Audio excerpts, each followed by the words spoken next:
mutanawi'ah wa ja'ala Indonesia dawlatan mutanawwi'ah wa bidzalika aujaba 'alaina al-ukhuwah. Assalatu wassalamu ala Rasulillah wa ala alihi wa ashabihi wa man tabi'ahum ila yaumil qiyamah. Amma ba'd.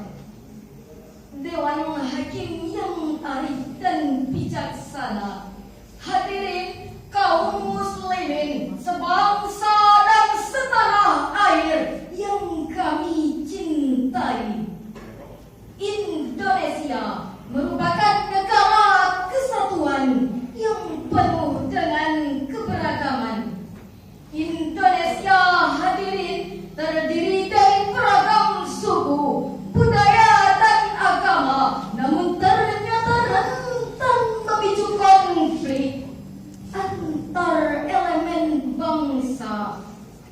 Hadirin, menurut data dari Komnas HAM yang dipublikasikan pada tanggal 4 Maret 2017, tercatat bahwa sepanjang 2014 sampai 2017, pelanggaran kebebasan beragama dan berkeyakinan memiliki angka tertinggi jika dibandingkan dengan kasus lainnya di Indonesia. Hadirin, melirik pada data tersebut, maka tidak mustahil akan mengancam dan meruntuhkan kedaulatan negara kesatuan Republik Indonesia. Secara esensial, hadirin, kasus-kasus tersebut terjadi disebabkan karena kekeliruan dalam memahami konsep pluralitas agama yang tidak dipahami secara komprehensif. Oleh karena itu, hadirin, pada kesempatan kali ini kami tiga serangkai akan menyampaikan sebuah syarahan tentang pluralitas agama perspektif Al-Qur'an dalam upaya menjaga kerukunan umat beragama dengan landasan firman Allah dalam surah Hud ayat 118.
Dan jika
kaji lebih lanjut, ayat tersebut memiliki munasabah dengan surah Al-Hujurat ayat 13 dan surah Ar-Rum ayat 22, bahwa Allah menciptakan manusia bersuku-suku, berlainan bahasa, juga berlainan warna kulitnya, dengan tujuan ya'rifa ba'dukum ba'da la ritafakhuri bil abai wal qabail, agar manusia saling mengenal, bukan saling membanggakan keturunan maupun kabilahnya. Hadirin, perbedaan asal-usul manusia juga disebutkan Rasulullah sallallahu alaihi wasallam dalam Sahih Bukhari juz 9 halaman 6.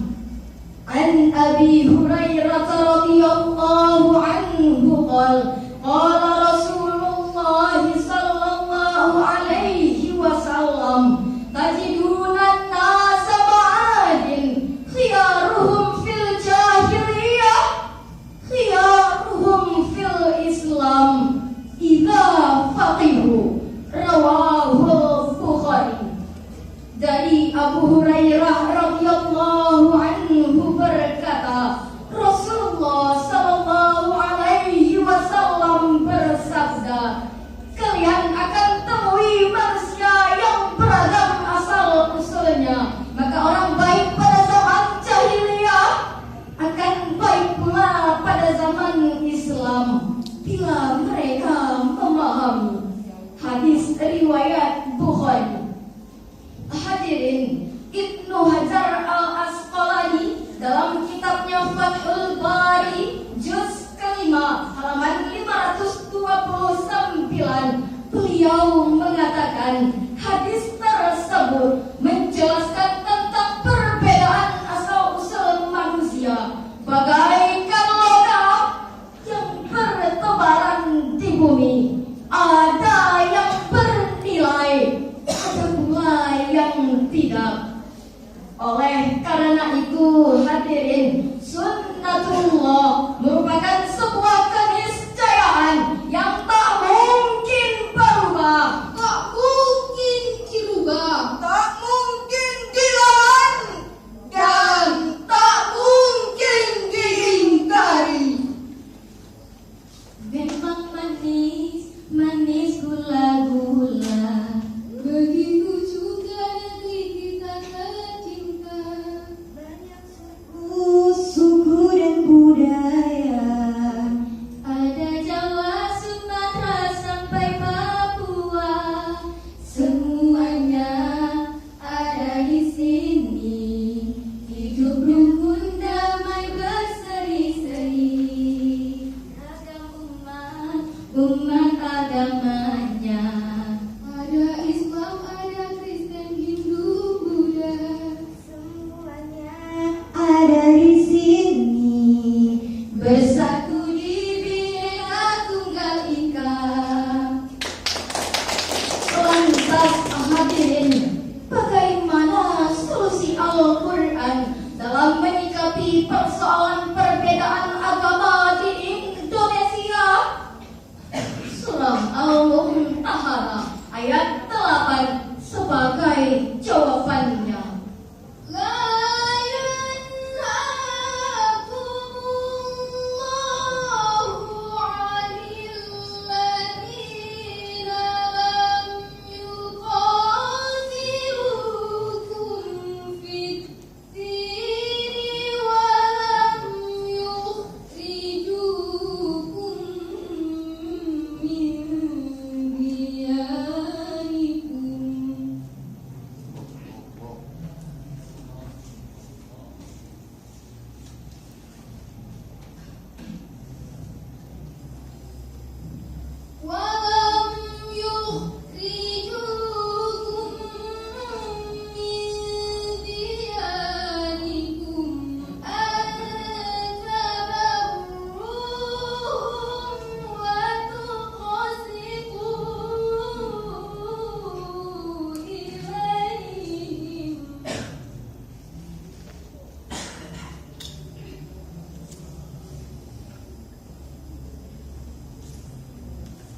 Inna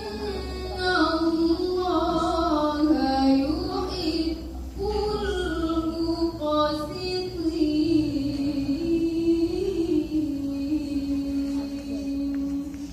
Shadaqallahul azim.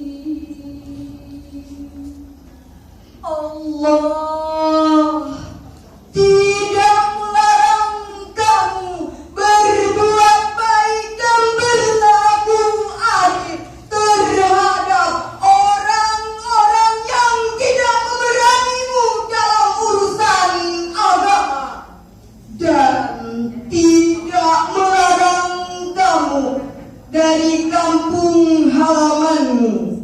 Sesungguhnya Allah mencintai orang-orang yang berlaku adil. Maha benar Allah dengan segala firman-Nya. Dewan Hakim, hadirin yang dirindukan bidadari syurga.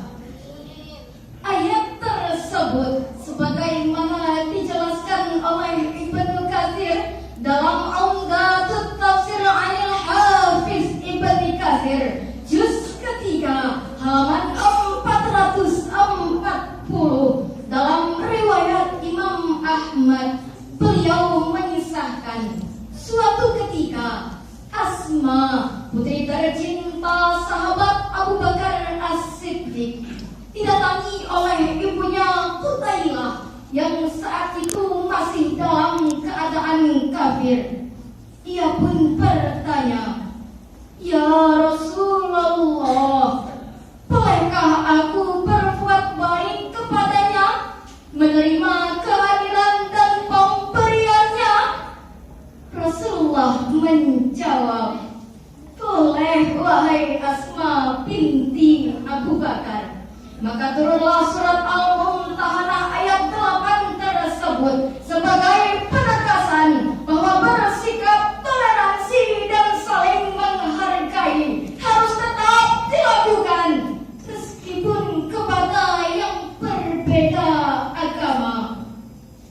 Akan tetapi hadirin, sungguh disayangkan fakta yang terjadi di lapangan saat ini berbanding terbalik 180 derajat dari anjuran Al-Qur'an. Perbedaan yang terjadi di tengah-tengah masyarakat kita ternyata tidak disyukuri dalam kehidupan berbangsa dan bernegara. Mana buktinya? Pada tanggal 11 Februari 2018 telah terjadi sebuah insiden yang mencoreng kerukunan umat beragama di Indonesia. Seorang pemuda menyerang jemaat gereja Santa Lidwina yang menyebabkan seorang pria dan dua jemaatnya serta seorang polisi mengalami luka berat akibat sabetan pedang. Bahkan hadirin, sepanjang Desember 2017 sampai Februari 2018 telah terjadi 21 kasus penyerangan terhadap ulama di Indonesia.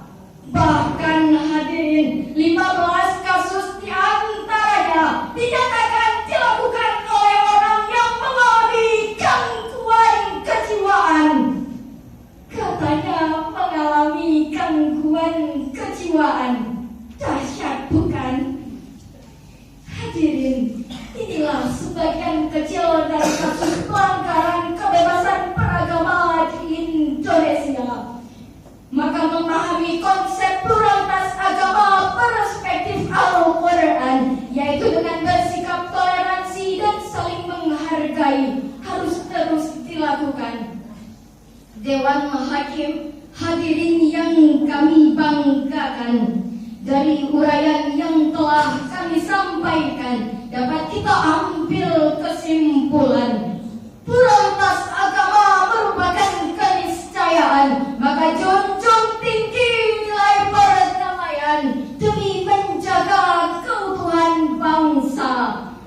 Kemudian dalam upaya menjaga persatuan dan kesatuan, maka nilai toleransi dan perdamaian harus tetap dilakukan demi menciptakan Indonesia yang baldatun, thayyibatun, wa rabbun ghafur. Amin ya rabbal alamin. Demikian syarahan yang dapat kami sampaikan. Kami tutup dengan sebuah pantun.